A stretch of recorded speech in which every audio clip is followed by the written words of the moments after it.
संपूर्ण भारतामध्ये सध्या एकच चर्चा चालू आहे की आपल्या ज्या शाळा आहेत त्या ऑनलाईन होणार का? कारण सध्या लॉकडाऊन सदृश्य परिस्थिती निर्माण होण्याची जी परिस्थिती आहे ती भारतात होणार आहे. कारण नुकतेच प्रधानमंत्री नरेंद्र मोदीजी यांनी जे आहे भाषणांमध्ये जे माहिती सांगितले की सोनं खरेदी करू नका, तेलाचा वापर व्यवस्थित करा, खाद्य तेलाचा विशेषतः, आणि सगळ्या गोष्टी ऑनलाईनला प्रेफरन्स द्या. म्हणजे जॉबला जाणारे लोक असतील किंवा जे स्टुडंट्स असतील त्यांना सांगितलंय की ऑनलाईन प्रेफरन्सला जास्तीत जास्त तुम्हाला महत्व देण्यात आलेलं आहे.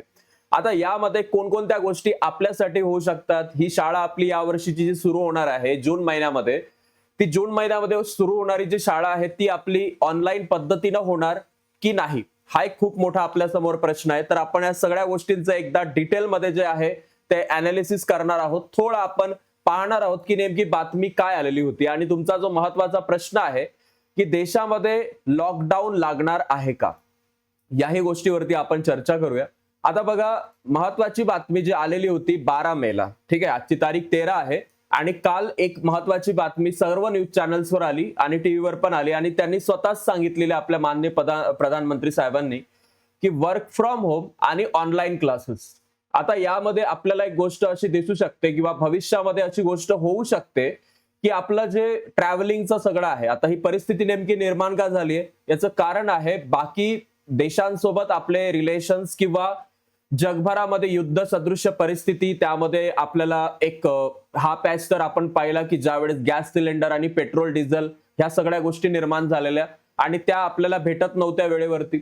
आता याच्यामध्ये एक महत्वाची गोष्ट आहे की सध्या त्या देशांसोबत काय परिस्थिती भविष्यात निर्माण होऊ शकते किंवा आपल्याकडे आर्थिक मंदी येऊ शकते, ही सगळी स्पष्ट परिस्थिती आहे. आपण जर तुम्ही स्टॉक मार्केट वगैरे फॉलो करत असाल त्यात तुम्हाला दिसू शकतं की सगळ्या महत्वाच्या कंपन्यांचे जे स्टॉक्स आहेत ते थोडेसे ड्रॉप झालेले आहेत.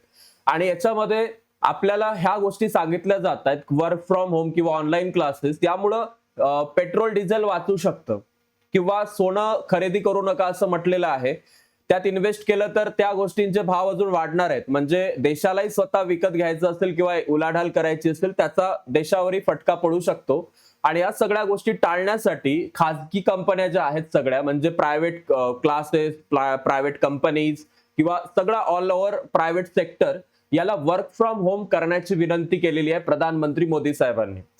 शाळा असो किंवा ह्या सगळ्या ऑनलाईन क्लासेस असो, हे सगळे चालवण्याबाबत विचारही त्यांनी दिलेला आहे की व्हर्च्युअल मीटिंग्सला प्राधान्य द्या. म्हणजे आपण जे काय गुगल मीट्स करतो त्याला प्राधान्य द्यायला पाहिजे, ट्रॅव्हलिंग करू नका, ज्याने काय होणार, पेट्रोल डिझेल बचत होईल, असा त्याच्या मागचा उद्देश आहे. ऍक्च्युली हा आर्थिक मंदीचा काळ याच्याशी संबंधित आहे. आवश्यक ज्या ऊर्जेसंबंधी गोष्टी आहेत, म्हणजे पेट्रोलची गरज पडते, कोणती गोष्ट गाडी चालवायला, ह्या त्या गोष्टी, याच्या प्राइजेस महाग होणार आहेत आणि महाग होतील आणि तरी लोक विकत घेतील तर मग ते देशाला अजून बाहेरून विकत घ्यायला त्याचा त्रास होणार आहे, असं आपल्याला त्याच्यातून चित्र दिसतंय.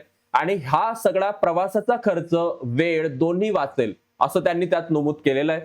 तर यामध्ये तुम्हाला काय वाटतं, याच्यावर तुमचं मत काय आहे की अशी परिस्थिती निर्माण झाली तर तुम्ही ऑनलाईन क्लासेस स्वीकाराल का, की तुम्हाला शाळेत जायला आवडेल? काय वाटतं तुम्हाला, तुमच्या वेळेस जर अशी परिस्थिती पुन्हा निर्माण झाली? It is actually serious issue, कारण बऱ्याच विद्यार्थ्यांना शाळेमध्ये जे आहे ते जायला आवडतं, तिथं शिकायला आवडतं, पण भविष्यामध्ये तुम्हाला ऑनलाईन क्लासेस वरती जे आहे आता भर द्यायला भाग पडणार आहे असं तर त्याच्यातून स्पष्टपणे दिसतंय. आणि महाराष्ट्र सरकारनं पण याच्या बाबतीत सकारात्मक विचार दाखवलेला आहे. तर या सर्व गोष्टी आहेत, त्यावर तुमचं मत काय, नक्की एक कमेंट करून कमेंट बॉक्समध्ये सांगा. आता तुम्ही जर MST CET आणि क्लास 11-12 चे स्टुडंट असाल, जे 26 ते 28 या दरम्यान ही प्रिपरेशन करणार आहेत, त्या विद्यार्थ्यांसाठी न्यू बॅच जी आहे 2 वर्षाची ती लॉन्च झाली आहे. याच्यामध्ये या 2 वर्षाच्या बॅच मध्ये तुम्हाला वंशिका मॅम, प्रवीण सर, त्यानंतर तुम्हाला ज्या आहेत त्या राधा मॅम शिकवणार आहेत, आपल्याला सर आहेत ते पण शिकवणार आहेत. तर हे सर्व टीचर्स तुम्हाला याच्यात शिकवतील. सोबतच तुम्हाला न्यू टू इन्फिनिटी कोर्स पण अवेलेबल आहे 7,999 रुपीजचा, आणि new 2 years infinity course like 2 years plus 57% of असा एक याच्यामध्ये दोन्ही गोष्टींचा एक तुम्हाला कोर्स प्लस 2 इयर्स इन्फिनिटी हे सगळी गोष्ट मिळणार आहे. ती आहे 29,999 रुपीजची, आणि याच्यामध्ये तुम्हाला EMI ऑप्शन्स पण अवेलेबल आहेत. ठीक आहे. सोबतच तुमच्यासाठी जे विद्यार्थी आता 10वी मध्ये आलेले आहेत त्या विद्यार्थ्यांसाठी पण एक महत्वाची बॅच आहे जी आहे scholars batch. It is design for the scholars like 2999 rupees मध्ये तुम्हाला ही बॅच मिळेल. प्राईम कोंबो 3599 रुपीजची आहे आणि याच्यामध्ये तुम्हाला सर्व विषय शिकवले जातील फ्रॉम ऑल द टीचर्स. सोबतच जे विद्यार्थी जस्ट 8th मधून 9th मध्ये आलेले आहेत आणि त्या विद्यार्थ्यांना पण त्यांचा वर्षभराचा अभ्यास करायचा, सर्व गोष्टी कंप्लीट करायचं, त्यांच्यासाठी क्लास 9 साठी 2499 रुपयामध्ये तुम्हाला SST, इंग्लिश, सायन्स, मॅथ सगळ्या गोष्टी कव्हर अप करून मिळतील. आणि स्पेशली त्या स्टुडंटसाठी जे आहे हे डिझाईन केलंय. अँड द दृष्टी नीट बॅच, जे स्टुडंट्स नीटचं प्रिपरेशन करतायत त्यांच्यासाठी ऑल इंडिया लेवलची बेस्ट फॅकल्टी तुम्हाला इथं शिकवणार आहे.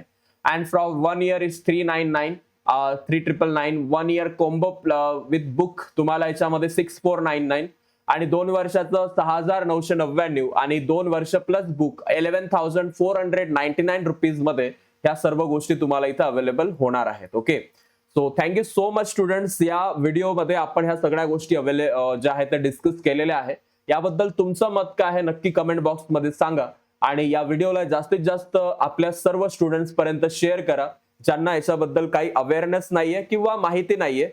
You should share that this video to all the students जे याबद्दल अजून त्यांना माहिती नाहीये किंवा त्या विद्यार्थ्यांपर्यंत ही माहिती गेली पाहिजे. तुमच्या व्हॉट्सअप ग्रुपवरती, स्कूल ग्रुप्सवरती तुम्ही हे सगळी इन्फॉर्मेशन जी आहे ती शेअर करू शकता. Thank you so much.